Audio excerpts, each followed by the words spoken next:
Hello friends, welcome to my channel English with Ankita and this is Ankita. हम लोग tense पढ़ने वाले हैं, मीन्स टेंस की प्रैक्टिस करने वाले हैं। और टेंस तो हम पहले की वीडियोस में पूरा पढ़ चुके हैं। जिन्होंने मेरे वो वीडियोस क्लासेस नहीं देखी हैं वो जाके प्रीवियस क्लासेस देख सकता है प्लेलिस्ट में जा कर के। और एक मैराथन वीडियो भी है जिसमें मैंने एक पूरे वीडियो में सारे रूल्स हर टेंस के अच्छे से कंप्लीट करा दिए हैं, तो उसके बाद आप इसे देख सकते हैं अगर कोई डाउट है आपको तो। चलिए स्टार्ट करते हैं प्रैक्टिस ऑफ टेंस।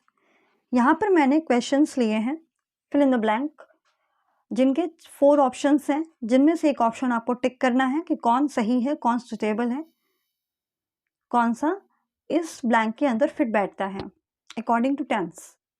ओके, चलिए पहला क्वेश्चन है, my wife always test test in the evening. क्या है? My wife always dash dash in the evening. Option is given: cooks, cook, has cooked, is cooking. आप भी कर सकते हैं और इनके जो आंसर्स आप मुझे कमेंट बॉक्स में कमेंट करिए क्या हैं, ठीक है? और बताइए किसके कितने क्वेश्चन सही हैं। देखिए यहाँ पे ऑलवेज लगा है, ऑलवेज के साथ जब जहाँ भी ऑलवेज लगता है ये आपका इंडेफिनिट टेंस होता है वैसे, ठीक है? ये बात तो यहीं से हमें समझ में आ जाती है। तो इसका मतलब यही हो जाएगा ऑलवेज इज कुकिंग, ठीक है? पहली बात तो ये वर्ड्स से हमें समझ में आ जाता है कि ऑलवेज लगा है तो यहाँ पर इंडेफिनिट टेंस होना। अगर हम इस बात को नहीं भी समझते हैं, हम ऐसे समझना चाहें तो देखिए ऑप्शन से हम समझने की कोशिश करते हैं क्या होगा। सपोज हमने यहाँ पे इस कुकिंग लगाया, पहले हम एलिमिनेट करते हैं। एक चीज़ है कि जब आप कोई भी पेपर एग्जाम देते हैं ऑब्जेक्टिव टाइप का, जैसे ऑब्जेक्टिव टाइप का ही है, इसमें 4 ऑप्शंस दिए हुए हैं, ऐसा कोई भी एग्जाम देते हैं तो अगर आपको डायरेक्ट आपको जो क्वेश्चन दिया है उसका आंसर ना पता हो तो try to eliminate the options, ठीक है? कि 4 ऑप्शंस में कोशिश करिए कौन है जो उस क्वेश्चन से बिल्कुल भी मैच नहीं करता है, उसको फटाफट कट कर दीजिए। फिर कहीं ना कहीं 1 या 2 आपके ऐसे बचेंगे जो मोस्ट प्रोबेबल होंगे आपके लिए कि हाँ इनकी प्रोबेबिलिटी बनती है कि ये आ सकता है, देन यू कैन टिक, ठीक है? तो ये एक अच्छा मेथड हो जाता है। हाँ, तो हम क्या देख रहे थे? इस कुकिंग ये आपको पता है कि ये जो हेल्पिंग वर्ब इज़ है ये प्रेजेंट के लिए हो गया, राइट? इस कुकिंग जो है ये कॉन्टिन्यूअस में लगता है। अब कॉन्टिन्यूअस का मतलब होता है कि मैंने बताया था जब कोई वर्क होता है वो कंटिन्यू चल रहा होता है, राइट? समय का भान नहीं होता है, ना वहाँ कोई आदत बताई जाती है, वो वर्क जो है अभी प्रेजेंट में रनिंग में है, राइट? तो क्या हम देखें, अगर इस सेंटेंस का मतलब एक बार देखें तो क्या ये नेचर क्या है इसका देखने की कोशिश करते हैं कि मेरी जो वाइफ है वो हमेशा इन द इवनिंग इज कुकिंग, कि जो मेरी वाइफ है हमेशा शाम को कुक कर रही है। हमेशा कोई कुक कर रही से क्या मतलब होता है? हमेशा से मतलब तो ये हो जाता है कि उसकी हैबिट होगी कोई, या उसका कोई एक रूटीन होगा जो वो करती होगी। इट मीन्स कि यहाँ कॉन्टिन्यूअस टेंस यूज नहीं होने वाला है, राइट? हम रूटीन की बात नहीं कर रहे हैं, रूटीन तो इंडेफिनिट टेंस में आता है, मैंने आपको बताया था। डन। तो इस तरह से ये कट हो जाता है। ऑलवेज फिर वही चीज़ है, एक वर्ड आ रहा है लेकिन उसका मतलब क्या है ये चीज़ समझनी है। हैज़ कुक्ड पे आते हैं हम, तो हैज़ कुक्ड मैंने बताया था जहाँ कोई काम कंप्लीट हो चुका होता है। हाँ, तो यहाँ कोई काम कंप्लीट नहीं हुआ है, मतलब अक्सर कोई की कोई बात हो रही है यहाँ पर, ठीक है? तो हैज़ कुक्ड भी यहाँ नहीं लगने वाला है, ये भी यहाँ से कट हो जाता है। फिर हम देखते हैं ये 2 ऑप्शंस बचते हैं, कुक्स एंड कुक, और ये दोनों ही इंडेफिनिट टेंस में आते हैं, प्रेजेंट इंडेफिनिट टेंस के अफर्मेटिव सेंटेंस में, राइट? तो देखिए एस कब लगता है और एप्स कब नहीं लगता है। ओमिशन ऑफ एस कब होता है? जब जो हमारा सब्जेक्ट होता है, लाइक यहाँ पर माई वाइफ जो है वो सब्जेक्ट है। जब सब्जेक्ट आपका प्लूरल होता है तो वहाँ पर हम वर्ब के साथ में एस या एस नहीं लगाते हैं। There will be omission of S और एस, ओके? तो और अगर सिंगुलर होता है तो एस या एस लगता है। तो माई वाइफ इज सिंगुलर, तो हम यहाँ पे कुक्स लगा देंगे जो एस लगा हुआ है। आई थिंक आपको समझ में आया होगा। तो यहाँ पे क्या आएगा? यहाँ पे कुक्स आएगा, राइट? Done, number A. ठीक है, आगे देखते हैं। नेक्स्ट क्वेश्चन है I dash dash a coat because it is very cold today. Today, यहाँ पे टुडे वर्ड आ गया है, आज की बात हो रही है। मतलब it is not a habit, आज की बात हो रही है। It is not a habit, habit हमेशा की होती है बात, जैसे हमने हम पहले देखा। अभी यहाँ अभी की बात हो रही है, टुडे। तो देखिए आई, अब हम यहाँ पे फिर से हम आते हैं क्वेश्चन, आपके ऑप्शंस में आते हैं। तो देखिए वियर और वियर्स, वियर दिया है, वियर्स और वियर। अब आई के बगल में भी कोई हेल्पिंग वर्ब नहीं दी हुई है कि नहीं, उससे हम कोई अंदाजा लगा नहीं दी है। तो आई वियर्स या वियर लगाते हैं तो सेंटेंस आपका कैसा बन जाएगा। यहाँ पे अगर आई के बाद वियर या वियर्स लगा दें तो सेंटेंस जो आपका है ये बनेगा प्रॉपरली, अगर चेक करें आप तो ये प्रेजेंट इंडेफिनिट बन जाता है। तो अगर प्रेजेंट इंडेफिनिट बन जाता है तो I a coat because it is very good, मैं एक कोट पहनता हूँ क्योंकि आज बहुत मैं कोट पहनता हूँ बिकॉज आज एक बहुत ठंड है, आज बहुत ठंड है। तो पहनता हूँ से आप समझ रहे हो कि हैबिट, रूटीन, ये रूटीन वाली बात नहीं आती है। अभी अभी है से मतलब है कि कोई चीज़ अभी रनिंग पे चल रहा है, राइट। तो simple A and B is wrong, फिर ए एंड बी, ठीक है, आपका रॉन्ग हो जाता है, A and B are wrong. ठीक है, इसके बाद क्या होता है, सेकंड आपका सॉरी थर्ड एंड फोर्थ बचता है। चलिए हम डी पे भी एक बार चेक कर लेते हैं। हैव वॉन, हाँ पहन चुका हूँ, पहन चुका हूँ से क्या मतलब, मैं आज पहन चुका हूँ। अगर देखो मैं एक कोट इसलिए पहन चुका हूँ क्योंकि आज ठंड है, no it is not suiting here, right. फिर आई एम वेयरिंग, मैं एक कोट पहन रहा हूँ क्योंकि आज ठंड है, right. I am wearing, running पे, आज ठंड है, आज के दिन ठंड पड़ रही है तो मैं कोट पहन रहा हूँ। दिस इज करेक्ट, समझ में आया आप लोगों को। C number is totally correct here. Next one is what, the sun rises in the east and dash dash in the west. जो सन है वो आपका पूरब में, rise, sun rises in the east.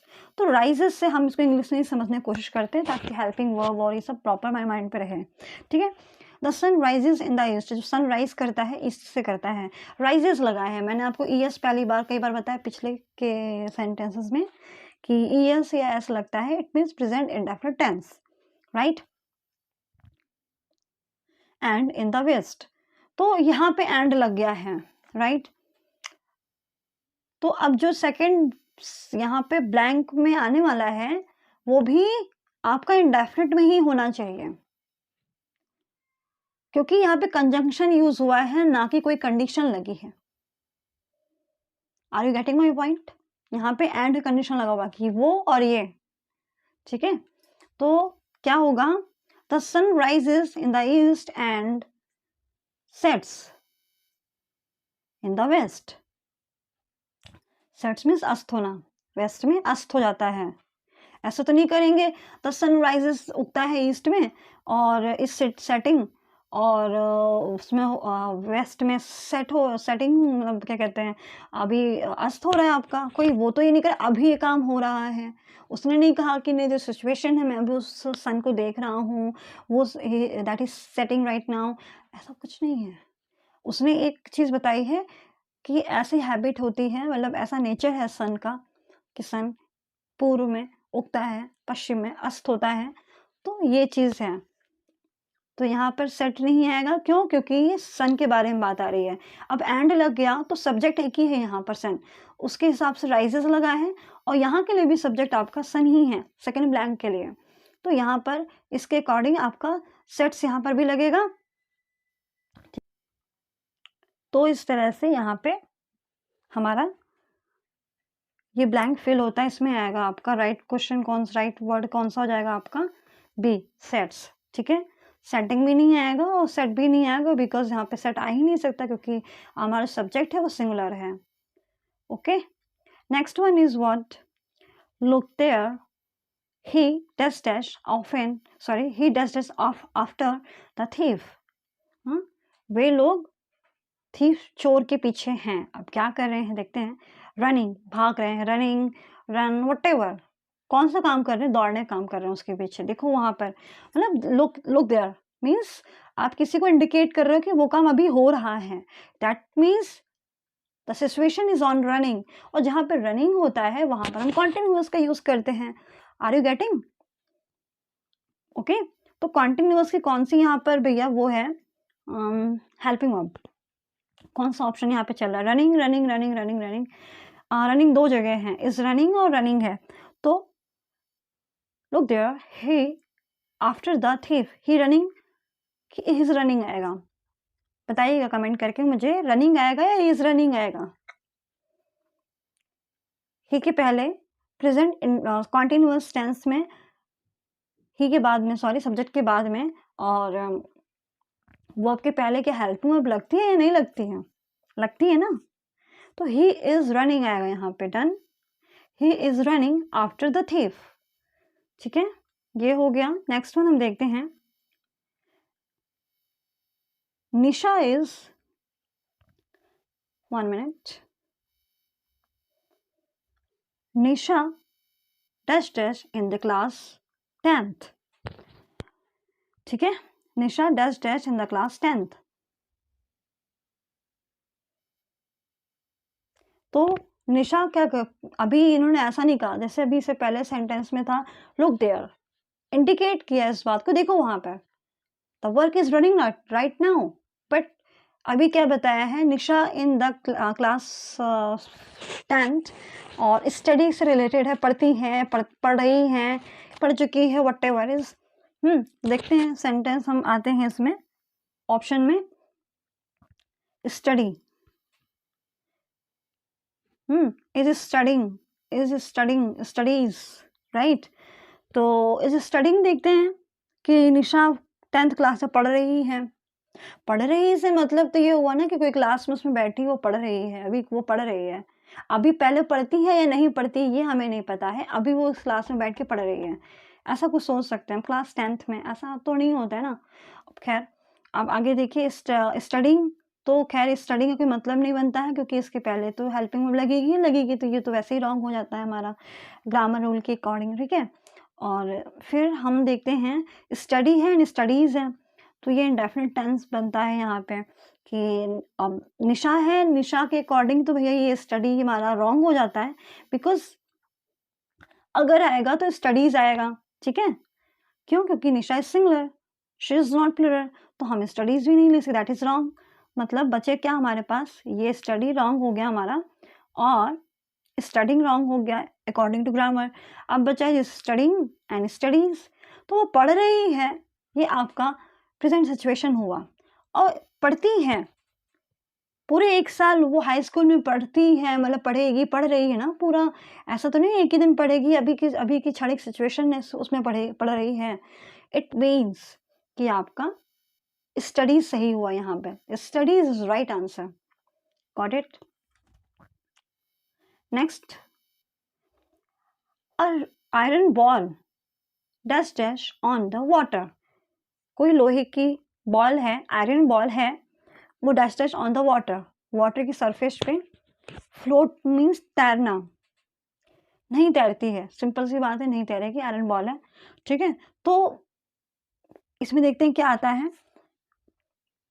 इसमें भी कोई रनिंग वाली सिचुएशन नहीं है और ना ही कोई रनिंग वाली हेल्पिंग वर्ब आपको दी हुई है, अच्छी बात है. तो ऑप्शन है not float, not floats, does not float, do not float, right. अब देखिए नॉट फ्लोट एंड फ्लोट से आप समझ सकते हो कि यहाँ जो नॉट लगा है उसकी जगह पे डू नॉट लगेगा, क्योंकि ये प्रेजेंट इंडेफिनिट का नेगेटिव सेंटेंस है. और नेगेटिव सेंटेंस में हमारी जो हेल्पिंग वर्ब होती है डज या डू नॉट, डज या डू होती है, डज नॉट डू नॉट होती है. तो यहाँ नॉट का सेंस नहीं आएगा इस तरह से, इसको हम रॉन्ग अभी से कर देते हैं. तो बचेंगे क्या हमारे पास दो, B and D. B and D में देखते हैं iron ball, an iron ball, one iron ball की बात हो रही है ना, तो प्लूरल किसके साथ लगता है, डू के साथ में प्लूरल सिंगुलर के साथ में डज आता है और डू आपका प्लूरल के साथ में आता है, तो ये तो सिंगुलर है, तो यहाँ पे डज आ जाएगा, नहीं आएगा ना ऐसा। Does not float, N iron ball does not float on water. Got it. Next है, अगर किसी ग्रामर में प्रॉब्लम है वो मेरी ग्रामर की जो क्लासेस हैं उनको देख सकते हैं। इट मच बेटर है कि आप मैराथन क्लास देख लें, आपको ज़्यादा टाइम लगे तो थोड़ा सा स्पीड में करके उसे देख सकते हैं, तो आपको सारी रूल्स एकदम क्लियर हो जाएंगे। डन। नेक्स्ट है, I dash dash depressed when I go for the interview. देखिए ये यहाँ पे डिप्रेस्ड है, मैं डिप्रेस हो जाती हूँ when I go for the interview, जब मैं इंटरव्यू के लिए जाती हूँ। सो व्हाट, जब मैं इंटरव्यू के लिए जाती हूँ तो क्या हो जाती हूँ। अब देखिए यहाँ पे, चलो ठीक है, मैं अब यहाँ पर आती हूँ, ऑप्शंस में आती हूँ। सो आई एम फीलिंग, यहाँ एक कोई आपका एक फील होना चाहिए, इसको फील कर देते हैं, ये फील्स रहता है, बेटर दोनों में एक सेम है। खैर, तो फिर felt, I felt depressed when I go, no ये हो नहीं सकता, क्योंकि फेल्ट आपका सेकंड या थर्ड भी आप कह लो, कुछ भी हो इसमें, यहाँ नहीं फिट बैठता, क्योंकि व्हेन के बाद प्रेजेंट की बात बोला है इन्होंने कि मैं जाती हूँ, जब इंटरव्यू देने के लिए जाती हूँ तो मेरे साथ क्या होता है, मैं डिप्रेस्ड हो जाती हूँ, सिंपल ऐसा इसने बोलना चाहा है। तो हो गई थी से तो कोई मतलब मेरा है नहीं, फील का फेल्ट होता है, तो ये तो यहाँ गलत हो गया मेरा पहले ही से। अब I am feeling, I am feeling का मतलब है कि मैं जा रही हूँ तो डिप्रेस हो जाती हूँ, ऐसा नहीं होता है। इसने बोला है कि जब मैं इंटरव्यू के लिए जाती हूँ तो मैं डिप्रेस्ड हो जाती हूँ, जब भी की बात है, कभी भी जाती है तो डिप्रेस्ड हो जाती है, ऐसी बात है, रनिंग की कोई चीज़ नहीं है, तो यहाँ पर भी गलत हो गया आपका। यहाँ पे आ जाएगा क्या, प्रेजेंट इंडेफिनिट टेंस, ठीक है। तो उसने अपनी एक हैबिट बताई है कि जब भी मैं जाती हूँ इंटरव्यू के लिए मैं यूजुअली डिप्रेस्ड हो जाती हूँ, दिस इज प्रेजेंट इंडेफिनिट। तो हम देख रहे हैं यहाँ पे, मैंने बताया ना, एक कोई हम फील ले रहे हैं, मैंने यहाँ पे एस लगा दिया दोनों में, तो एक फील्स है और एक फील है, देखते हैं कौन सा सही है। आई के साथ में एस या यस लगता है या नहीं लगता है, मुझे कमेंट करके बताइए, लगता है या नहीं लगता है।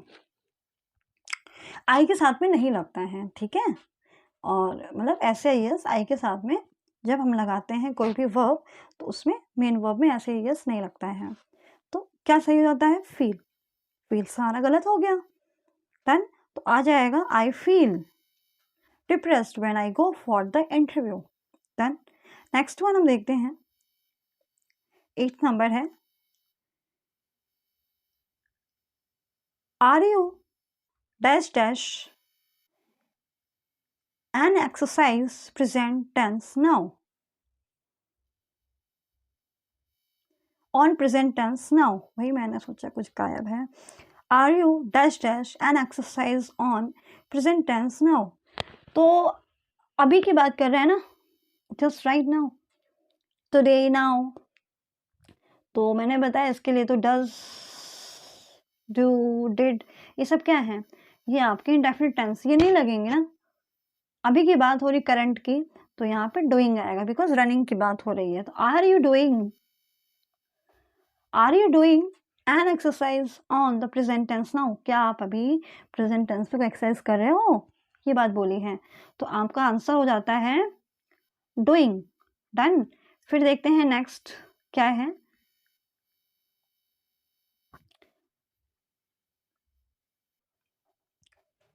She will go out only when the rain,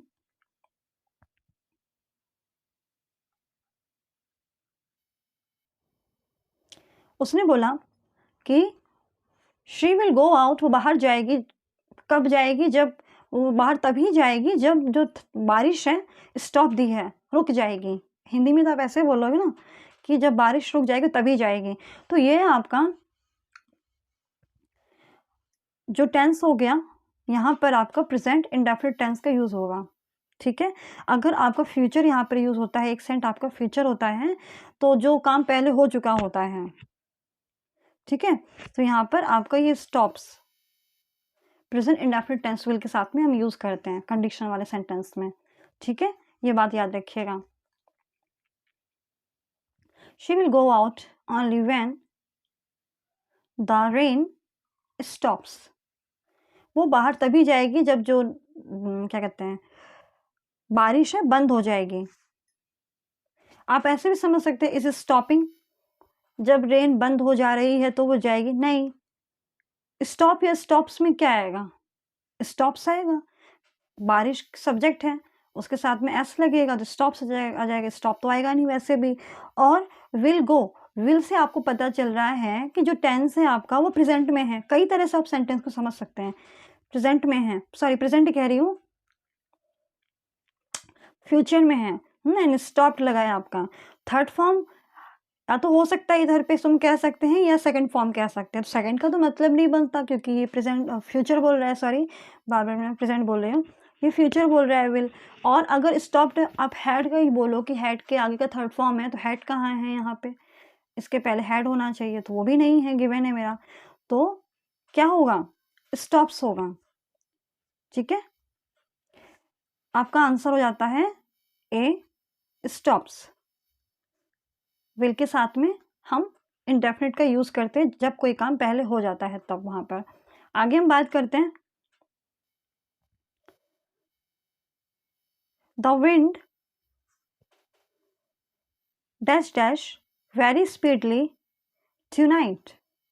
blow means चलना, आज हवा बहुत तेज चल रही है, ऐसे ही बोलेंगे ना। अभी टू नाइट के लिए क्या होता है, रनिंग पे होता है, तो ब्लो तो रनिंग नहीं, हमने ऐसे ही काट दिया। हाँ, अब देखिए ब्लोइंग है, ब्लोइंग के पहले हेल्पिंग वर्ब आनी चाहिए बिकॉज द विंड के आगे कोई हेल्पिंग वर्ब नहीं लगी है, तो ये भी हमारा कट हो गया। अब बचा इज ब्लोइंग या आर ब्लोइंग। तो द विंड इज सिंगुलर, तो यहाँ पर हेल्पिंग वर्ब भी हमारी सिंगुलर की आनी चाहिए, तो सिंगुलर के साथ में इज ब्लोइंग लगेगा ना हमारा। तो आंसर हमारा हो गया A, the wind is blowing very speedly tonight. Next one is an honest man always the truth. एक जो ऑनेस्ट व्यक्ति होता है हमेशा, ऑलवेज के साथ में इंडेफिनिट टेंस लगता है, सिंपल, तो स्पीकिंग हो गया गलत। स्पोक ऑलवेज द ट्रुथ, बोलता था तो नहीं बोल सकते ना, सत्य हमेशा बोला जाता था नहीं है, आज भी पहले ही बोलते थे, अभी भी बोलते हैं और आगे भी बोलेंगे, सिंपल। तो हम एक हैबिट बता रहे हैं यहाँ पर, तो स्पोक भी आपका गलत हो गया। बचा आपका A and B, speak and speaks, तो एन ऑनेस्ट मैन के अकॉर्डिंग एस लग जाएगा, तो answer will be B. B आपका सही है और ए आपका गलत हो जाता है, ठीक है। यहाँ पे क्या आ जाएगा, N honest man always speaks the truth. Done. Next one is what. I think आपको समझ में आ रहा होगा, तब भी कोई डाउट हो तो आप मुझे कमेंट बॉक्स में कमेंट करके पूछ सकते हैं, ठीक है। नेक्स्ट है What does dash you going to do with the briefcase? तो going लगाए हैं, going। अब आप कहोगे कि मैम going तो फ्यूचर इंडेफिनिट में भी आता है, बट वहां पर हेल्पिंग वर्ब देख लेते हैं नीचे क्या दी हुई है, पहले ये देख लेते हैं। ए विल शैल आर वर, तो विल भी होना चाहिए, शैल भी होना चाहिए। अगर इन कॉन्टिन्यूस की बात करते हैं गोइंग को देख करके, that the running work is here, तो आप समझ गए, तो ए यहाँ से कट हो गया, बी यहाँ कट हो गया, ए यहाँ कट हो गया, बचा कौन, सी एंड डी, राइट। अब देखिए what you going to do with the briefcase, आप उसके साथ क्या करने जा रहे हो, आप आर भी लगा सकते हो, what are you going, what were you, you के साथ वर लगता है, आप ये भी लगा सकते हो, यहाँ दोनों चीज सही है। C plus D both are correct here, right. आप उसके साथ क्या करने जा रहे थे और क्या करने जा रहे हो उस ब्रीफ केस के साथ में। जो ब्रीफ केस आप लेके जा रहे हो, आप उसके साथ क्या करने जा रहे हो, क्या करोगे उस ब्रीफ केस का, राइट। करने जा रहे थे अगर पूछता है कोई तो भी सही है, और क्या करने जा रहे हो that is also right. Done. Next है number 13, we dash dash a friendly cricket match in the evening. तो यहाँ पे क्या है, इन द इवनिंग। अब देखिए यहाँ पर हमने शाम को खेल रहे थे तो कोई मतलब नहीं बनता है, इन्होंने जो सिचुएशन दी है इन द इवनिंग, इससे हम प्लेइंग रनिंग वाला तो कैंसिल कर देते हैं, यहाँ पर ये नहीं होगा। अब सबसे ज़्यादा सुटेबल बनता है आपका कि हमने शाम को एक क्रिकेट मैच खेला, दैट्स इट। तो आपका राइट आंसर हो जाता है प्लेड। ये आपका पास्ट इंडेफिनिट के लिए जाता है। हैव प्लेड, खेल चुके हैं शाम को, इट यहाँ पे बेटर क्या है, प्लेड। इन द इवनिंग हमने एक बहुत ही फ्रेंडली क्रिकेट मैच खेला। फिर इसके बाद है Columbus dash dash America. Columbus ने क्या किया, कोलंबस ने क्या किया, डिस्कवर किया। क्या डिस्कवर किया, अमेरिका डिस्कवर किया ना उसने, तो डिस्कवर्स आएगा क्या, नहीं, डिस्कवर्स नहीं आएगा क्योंकि हम प्रेजेंट की बात नहीं कर रहे हैं। उसने तो अमेरिका की खोज बहुत पहले कर दी है, तो हैज़ डिस्कवर्ड भी नहीं और डिस्कवर्स भी नहीं, क्योंकि दोनों प्रेजेंट की हैं। इन्हें हम यहीं से पहले कैंसिल कर देते हैं। अब बचता है बी एंड डी। तो कोलंबस ने डिस्कवर किया, यहाँ पे राइट हो जाएगा डिस्कवर्ड, ना कि हैड डिस्कवर्ड। ठीक है। नेक्स्ट वन इज 15 नंबर है आपका, you like milk or T. मतलब आप शायद ये भी कहेंगे यहाँ पे मैंने हैड डिस्कवर्ड नहीं लगाया। आप इसको इस तरह से बोल के देखिए, कोलंबस कर चुका था या किया, सिंपली आप ये बोलेंगे ना, कोलंबस ने अमेरिका की खोज की, सिंपल। तो ये क्या हो गया, डिस्कवर्ड। ठीक है यहाँ पर, इसलिए हैड डिस्कवर्ड नहीं आएगा।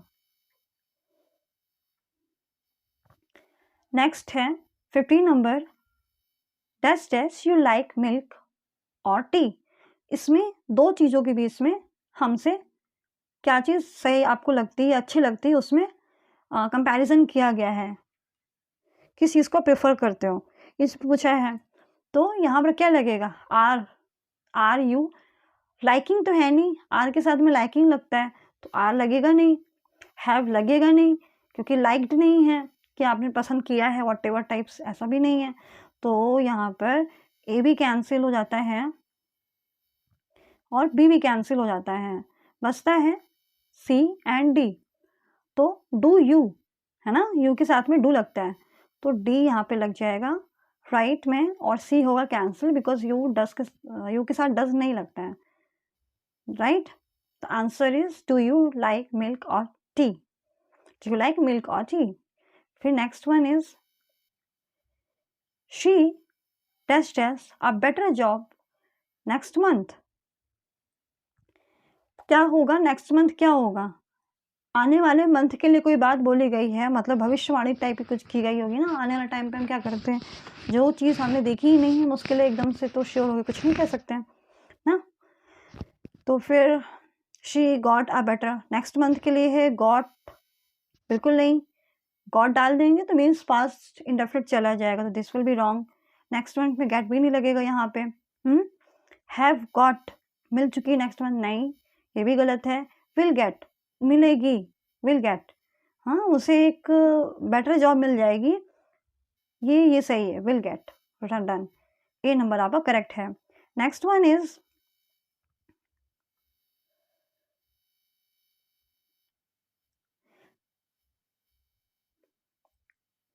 I went into the hostel to see what students।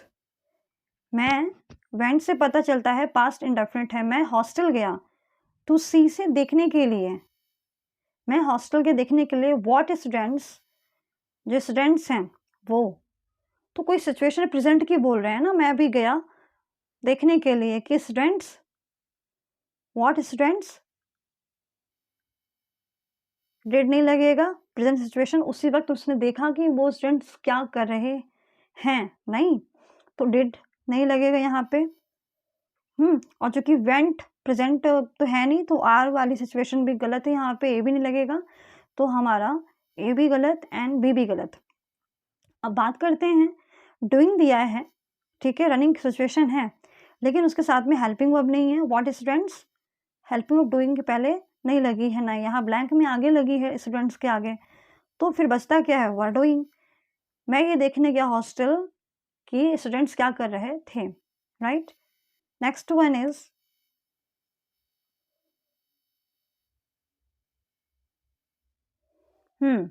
Next one is I opened the door and saw that it is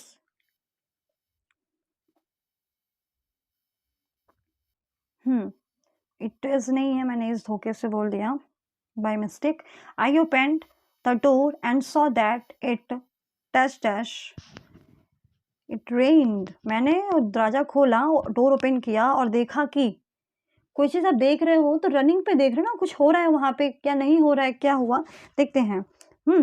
तो पास्ट की बात है, पहली बात तो ये, तो हैज़ वाला सिचुएशन रॉन्ग हो गया, हमारा हैज़ नहीं लगेगा बिकॉज हम पास्ट की बात कर रहे हैं यहाँ पे, ठीक है।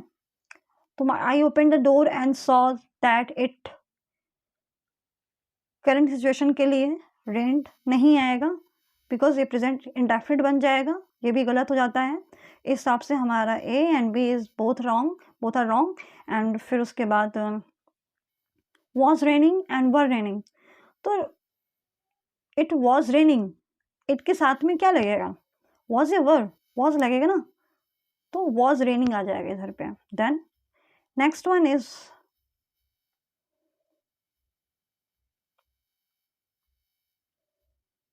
When the principal entered the class, class में जैसे ही प्रिंसिपल ने एंटर किया, I student dash dash on the black board, कोई स्टूडेंट ब्लैक बोर्ड में कुछ कर रहा था, this is also condition of the running condition, ठीक है।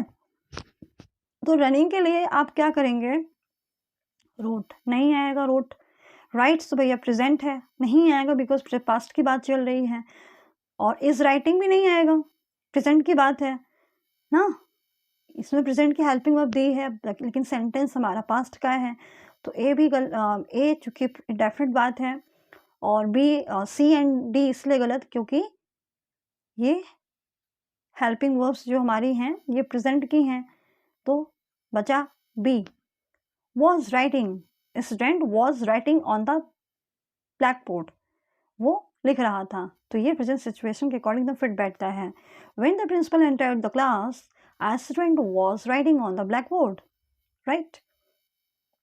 Next one is she dash dash TV when her husband came. ये भी उसी तरह है, जैसे ही हस्बैंड उसके घर आए, तो जब उसके हस्बैंड घर आए, she dash dash TV, वो कुछ कर रही थी, टीवी क्या वॉच कर रही थी,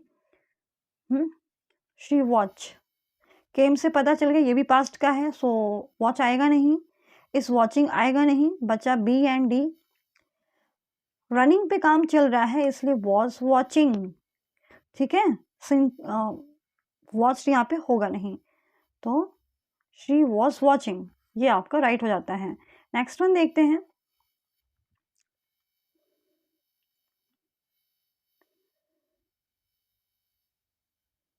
she cut her fingers while she touched vegetables, while के साथ में हमेशा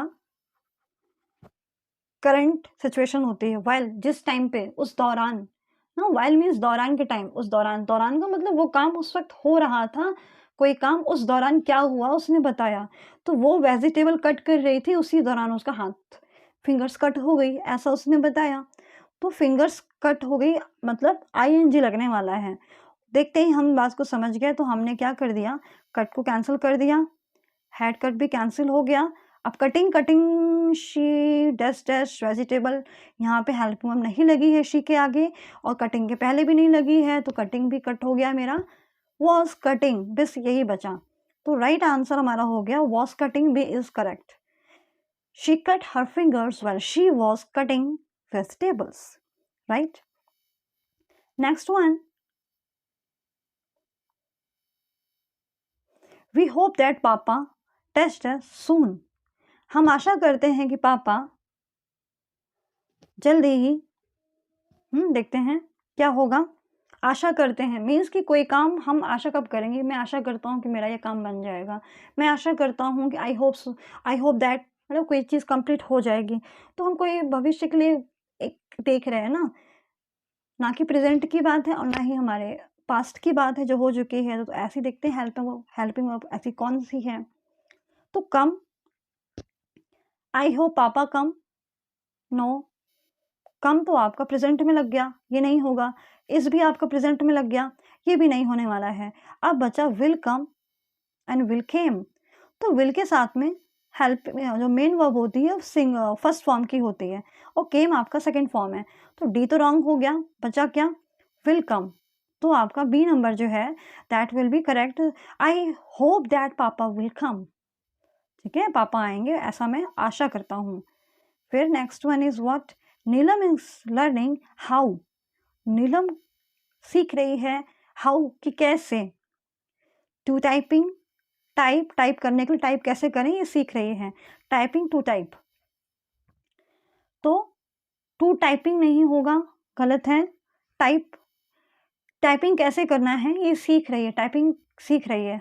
तो Neelam is learning how to type या टाइपिंग. हाउ टू टाइपिंग सीखना मतलब हाउ टू टाइप. यहाँ पर आ जाएगा ए नंबर टू टाइप.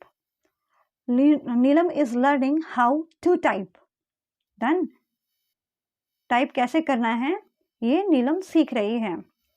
फिर आपका नेक्स्ट वन आता है 24 number. Someone dash away my bike within an hour. किसी ने मेरी कार क्या किया, मेरी जो बाइक है 1 घंटे के अंदर अंदर क्या किया, चुरा लिया. Someone takes, चुरा लेता है 1 घंटे के अंदर.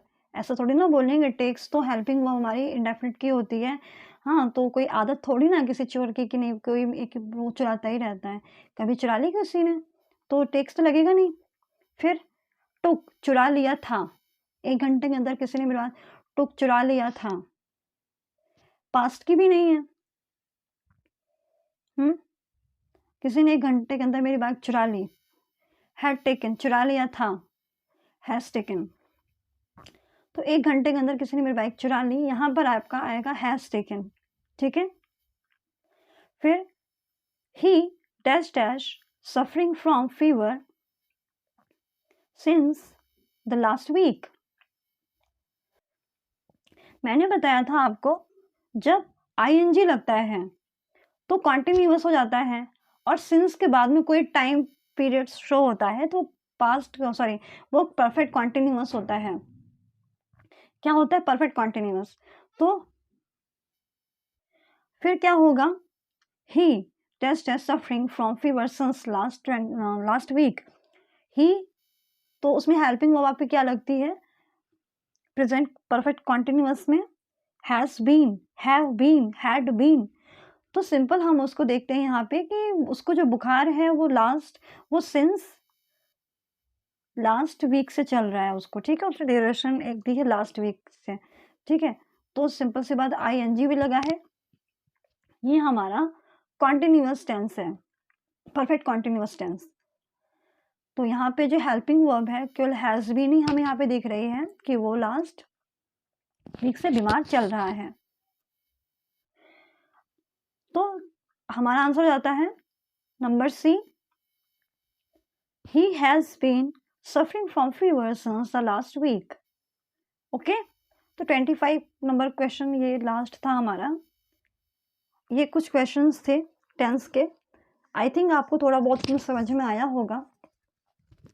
सो अगर आपको कोई डाउट हो अभी भी इसमें तो आप मुझे पूछ सकते हैं. और बाकी आपको मेरा वे ऑफ टीचिंग अच्छा लगा हो तो प्लीज़ मेरे चैनल को लाइक करिए, मेरे वीडियो को लाइक एंड शेयर करिएगा एंड मेरे चैनल को सब्सक्राइब करिएगा. ठीक है. और ऐसे ही और भी वीडियोज़ मैं लाऊँगी प्रैक्टिस के लिए, जो टॉपिक्स मैं आपको पढ़ाती चली जाऊँगी ग्रामर में, जैसे ही टाइम निकाल के उनकी प्रैक्टिस मैं करा लिया करूँ, क्योंकि जितनी आप प्रैक्टिस करते जाते हैं, उतना ही आपको माइंड में अच्छे से वो रूल्स फिट होने लगते हैं। ठीक है? चलिए, थैंक यू।